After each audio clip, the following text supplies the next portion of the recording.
ओम अभिषिद्ध्यर्थे सिद्ध्यतो पूजयतो ये सुरासुरे सर्वविघ्नहरस्तरक्ष्मे गणाधिपतये नमः। रक्ष रक्ष गणाध्यक्ष रक्ष त्रैलोक्य रक्षक भक्त्यानामभयं कर्ता त्रातावणातों भूर्भुवस्व गणपतये नमः। गणपति इहा गच्छ इहा तिष्ठ गणपति आविहामि स्थापयामि ध्यायामि पूजयामि। गुरु बिना भवनिधि तरई न कोई, जय बिरंचि शंकर सम होई। बंधौ गुरु पद कंज कृपा सिंधु नर रूप हरि, महामोह तम पुंज जासु वचन रवि कर निकर। हम आप कितने भाग्यशाली हैं कि भारत में जन्म लिया है। ये हिंदुस्तान जो है ऋषियों का देश रहा है। आज ऋषि पंचमी है। जो जान रहे हैं इस रहस्य को जानते हैं। शुरू में सप्त ऋषि हुए। ऋषियों की परंपरा हमारे यहाँ महाभारत काल के बाद तक चली। उसके बाद ऋषि समाप्त हो गए, फिर महात्मा शुरू हो गए, क्योंकि साधना भी कम हुई। गलती तो नहीं कह सकता, पर ईर्ष्यावश द्रोणाचार्य जी ने ये मामला किया और उसी का कारण है महाभारत युद्ध। कि द्रोणाचार्य जी को महाराज द्रुपद से ईर्ष्या हो गई और उन्होंने ये बोल दिया, ये पहले ऋषि हुए जिन्होंने ये बोल दिया कि मैं केवल राजकुमारों को ही पढ़ाता हूँ और किसी को नहीं पढ़ाता। ये समाज में विकृति आने का कारण भी ये रहा, क्योंकि उससे बाद से परंपराएं बदल गई, आश्रम व्यवस्थाएं धीरे धीरे समाप्त होने लगी और आश्रमों में केवल अपनी संप्रदाय को बढ़ाने का काम हुआ। जनता को यानी हिंदुओं को समझाने का काम बंद हो गया लगभग। और मुसलमान काल और अंग्रेज़ों के काल में तो बिल्कुल ही संस्कृति पे बहुत बड़ा कुठाराघात हुआ।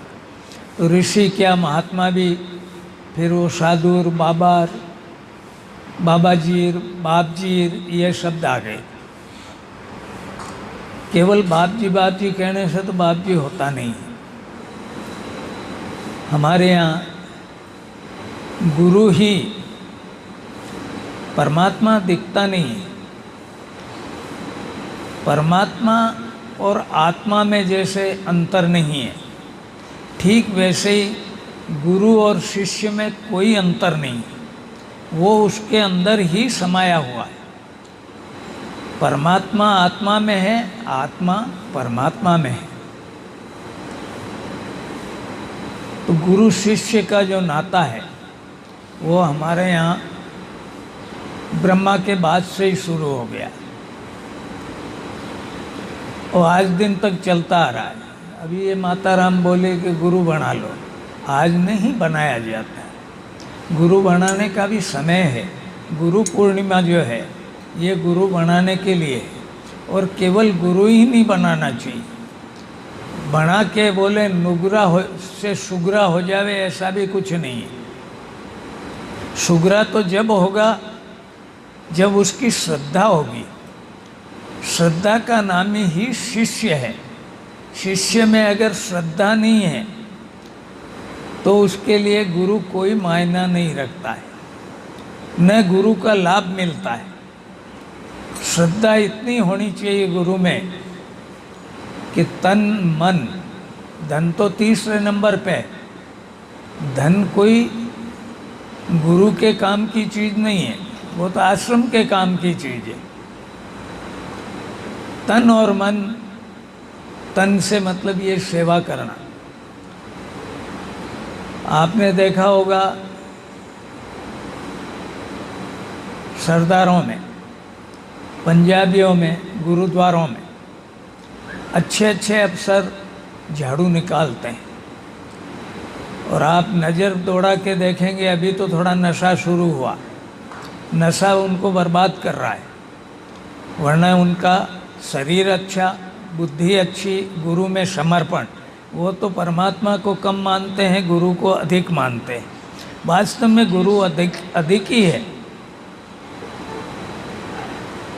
इसका प्रमाण है, एशिया में गुरु नानक पैदल भ्रमण किया पूरा एशिया में,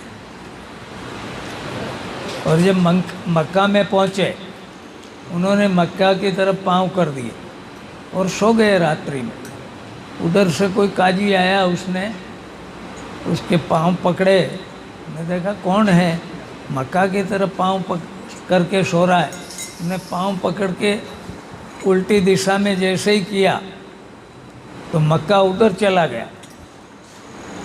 ये वास्तविक घटना है, ये कोई ऐसे वार्ता वाला मामला नहीं है। उसने चारों तरफ घुमा के देख लिया, मक्का चारों तरफ जा रही उनके पाँव की तरफ ही। तब से मुसलमानों ने पश्चिम में पाँव बंद कर दिए। पर उन्होंने ये संकेत दिया, गुरु और परमात्मा सब दिशाओं में, गुरु और परमात्मा की बहुत बड़ी आँखें हैं। उनकी आँखें इतनी है जैसे अपने यहाँ रडार लगा हुआ है, ये बंगाल तक देख रहा है। परमात्मा की आँखें बहुत बड़ी है, बहुत दृष्टि है उसकी, वो दृष्टि से बाहर का मामला है, दिमाग से बाहर का मामला है, बुद्धि के बाहर का मामला है। गुरु भी वैसा ही मामला है। मैं तो ऐसा भाग्यशाली आदमी हूँ कि मुझे जो गुरु मिले, मैंने केवल विचार ही किया था रामकृष्ण परमहंस की जीवनी पढ़ के कि गुरु कैसे होने चाहिए,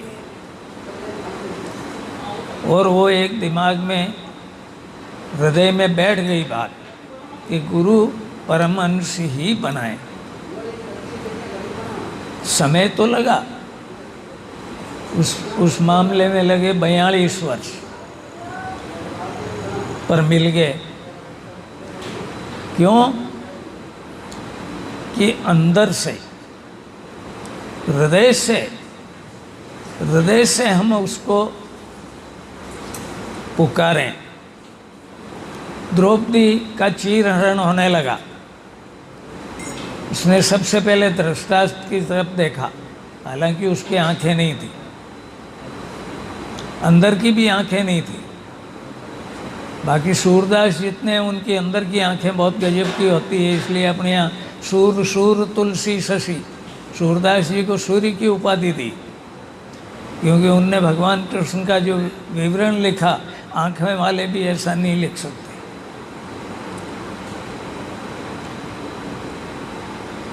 तो धृतराष्ट्र ने माथा नीचा कर लिया, सबने बहाने बना लिए, कोई नहीं बोला। केवल कहते हैं ना, जाति और दासी पुत्र, ये मामला पर विदुर ने बोला। विदुर ने उस सभा में उठ के बोला, इसलिए भगवान कृष्ण ने सबसे ज़्यादा उनसे स्नेह किया। उनके यहाँ सब्जी खाने चले गए, पर दुर्योधन के यहाँ मिष्टान नहीं खाया, मिठाइयाँ खाने नहीं गए, मना कर दिया हूँ, क्योंकि प्रेम में बसा हुआ है। विराट रूप के भी सही दर्शन भीष्म, विदुर और कृपाचार्य को हुए। कृपाचार्य भी गुरु रहे, ये राजपुरोहितों की तरह थे, पांडवों के, वो अमर हैं। क्यों? कि वो निष्पक्ष रहे तो दुर्योधन की सेना में, पांडवों की तरफ रहे, पर अन्याय का साथ उन्होंने नहीं दिया, क्योंकि वो अभिमन्यु के हत्या में शामिल नहीं थे, इसलिए वो अमर है। वो सही गुरु थे। मेरा कहने का मतलब है, गुरु में ईर्ष्या, द्वेष, किसी के प्रति विशेष प्रेम और किसी के प्रति कम प्रेम, ऐसा नहीं होता है। महात्मा और गुरु सबका है, पूरा संसार उसका मित्र है।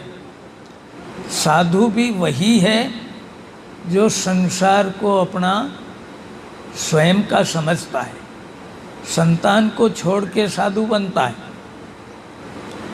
तो पूरा इस ब्रह्मांड में जो प्राणी हैं वो सब उसी की संतान है, जैसे परमात्मा की है। तो राग द्वेष नहीं होना चाहिए। मैं सर्वानंद जी को इसलिए शिष्य मानता हूँ अंदर से, क्योंकि ये कहने की कोई बात नहीं है। मैंने जितना उस आदमी को बताया, एक बार तो वो जाने के लिए तैयार हो गए थे, मैंने भी दक्षिणा तैयार कर दी और उनसे बोला कि अगर जीवन भर केवल भटकने का ही काम करना है, क्योंकि तीर्थ यात्राएं करना अलग मामला है। पहले तीर्थ यात्राओं में जो है ऋषि रहते थे, महात्मा रहते थे। अब तीर्थों में महात्मा कम हो गए, अब केवल हिमालय में गंगोत्री से ऊपर और आबू में। तो राजस्थान वाले तो और भाग्यशाली हैं कि इसमें आबू भी आया हुआ है। आबू में बहुत हैं, अभी भी ऋषि हैं, हिमालय में भी ऋषि हैं। नीचे क्यों नहीं आ रहे हैं? क्योंकि श्रद्धावानों की कमी हो गई, श्रद्धा कम हो गई। श्रद्धा में ही गुरु छिपा हुआ है। तो सर्वानंद जी ने जितना मैंने बोला कि वहाँ बैठना है, मच्छर खाएंगे, वो भी एक तप है। बैठेंगे, माला फेरेंगे, मंत्र बता दिया, पाठ बता दिए, क्योंकि वो माँ का मंदिर है, हिंगलाज माता का है। माँ के पाठ बता दिए कि दुर्गा सप्तशती करनी, और ये हवन। वो 3 साल के अंदर हवन करना आराम से सीख गए, जबकि मैं कभी कभी जाया करता था। अब तो मैं बहुत कम जाता हूँ, क्योंकि उनको मेरे बराबर का भी स्थान मिल गया। उसका कारण भी यही है कि ये रिश्ते अंदर के हैं, ये बाहर के लिए नहीं है, दिखाने के लिए भी नहीं। मैं बार बार जाता भी नहीं हूँ। उनको भी बोल रखा है कि समय पे ही आना चाहिए। पहले भी आश्रमों में रहते थे, जहाँ गुरु आज्ञा देते था वहीं रहते थे महात्मा लोग। जैसे भगवान राम को रास्ता दिखाने के लिए जो ऋषि गए, अगस्त के चेले थे, नाम मेरे को याद नहीं आ रहा है, और वो महर्षि अगस्त के पास लेके गए भगवान राम को और लक्ष्मण जी को।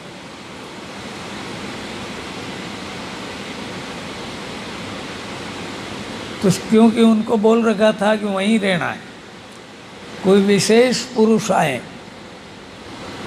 तब मेरे पास आना उनको लेके। तो गुरु का रास्ता दिखाने के लिए गए। समझ गए आप मेरी बात? गुरु जो रास्ता दिखा देता है उस पे चलना चाहिए। गुरु क्या करता है उधर ध्यान नहीं देना है, क्यों? गुरु भी मनुष्य शरीर है,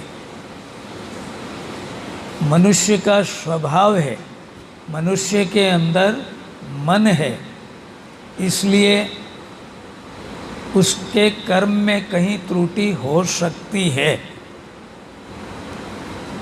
जैसे पिछली बार अरविंद ने बोल दिया था कि वो थोड़ा लगा हुआ होता तो थोड़ा अच्छा रहता।